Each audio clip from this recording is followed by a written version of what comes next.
April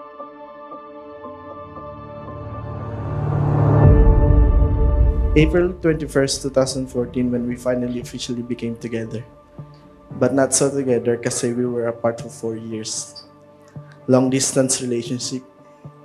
Sabi nila mahirap. Sabi nila di yan mag-work. Ang dami-dami siyang iba, ba't yung malayo pa? Pero pinatunayan natin na hindi ito hadlang para sa dalawang taong tunay na nagmamahalan.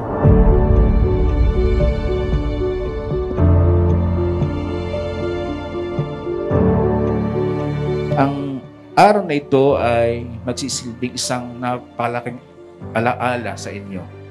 Kung magmula ngayon ay inyo nang tutuparin mga tungkuling iaatang sa inyong Diyos bilang mag-asawa.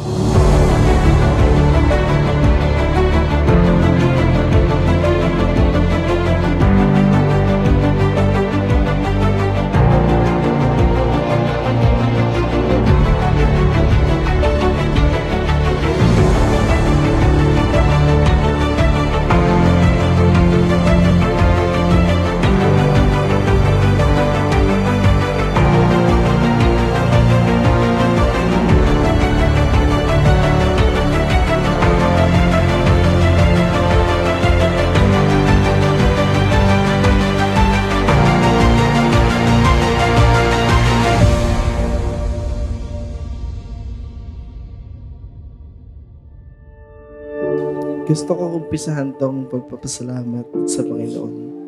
Kasi itong araw na ito ay pinangarap at ilang ulit kong ipinagdasal sa Kanya.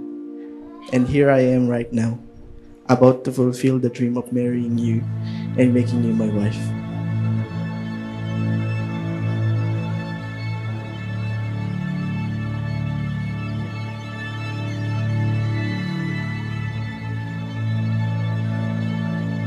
Aking Pandoy, palagi kong sinasabi na ang dali ng buhay kasama ka. Siguro dahil pinapagaan mo lahat ng mahirap at hindi mo ako pinapabayaan na harapin lahat ng mga pagsubok ng buhay. Tinuruan mo akong magmahal. Hindi lang tuwing masaya at masarap, kundi mas lubos magmahal tuwing mahirap at masakit.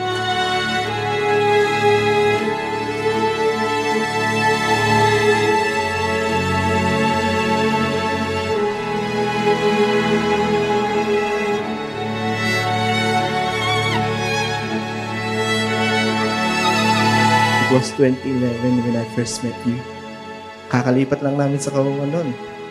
You were my ate's bestie. And meron kayong group noon kung tawagin ay BFF Girls ng Kawawan. I was just a simple boy back then. But when I met you, I became a man. Sabi ko sa sarili ko, I think I found her. Nahanap ko na yata yung babaeng balang araw ay papakasalan ko.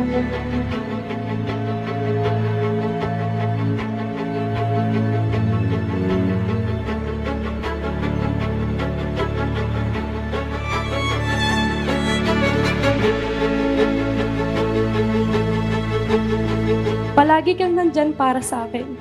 Minsan nga, tinatanong ko si God, Lord, deserve ko ba to? Pero paulit-ulit mong pinaparamdam sa akin ng pagmamahal, pag-unawa, pag-aalaga at pag-intindi ng walang kapantay.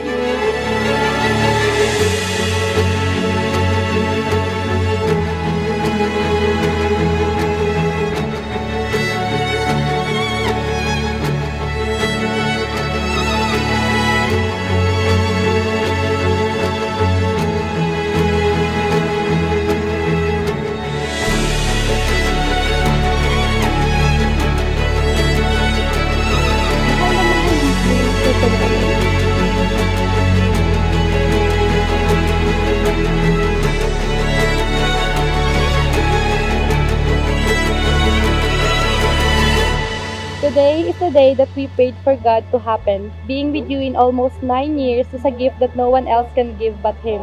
Wear this watch as a symbol of my presence, that I am always with you all the time. Through good and bad times, I will be there for you and for us.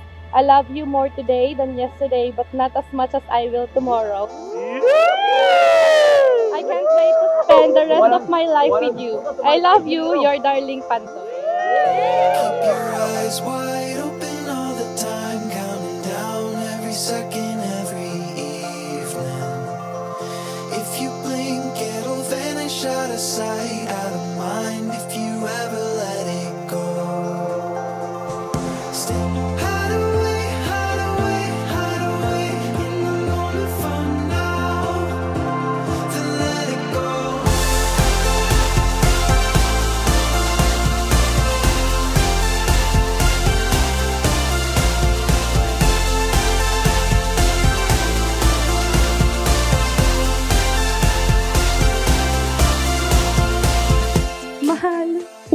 taon, sa hinaba-haba ng ating pag-aantay, sa wakas, ikakasal na din tayo. Gusto kong malaman mong mahal na mahal kita. Gagawin ko ang lahat para maging isang mabuting asawa at ina ng ating mga magiging anak. Sabi nga ng tatay, palaging magpasakop kay Pandoy. Kaya naniniwala at nagtitiwala ako sa iyo, sa Diyos at sa pagmamahal na meron tayo sa isa't isa. Kaya aking Fernando Cruz III, handa na akong maging misis mo.